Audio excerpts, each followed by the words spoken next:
Labdien!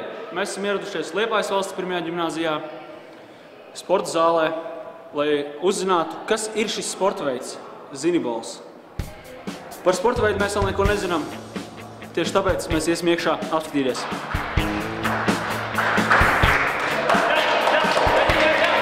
Tā, bāc, nezinu, galīgi jautājumu, ko lai dara, bāc. Nu labi, metīšu tur.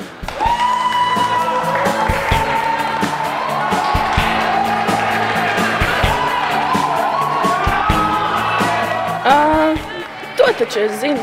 Tas ir B.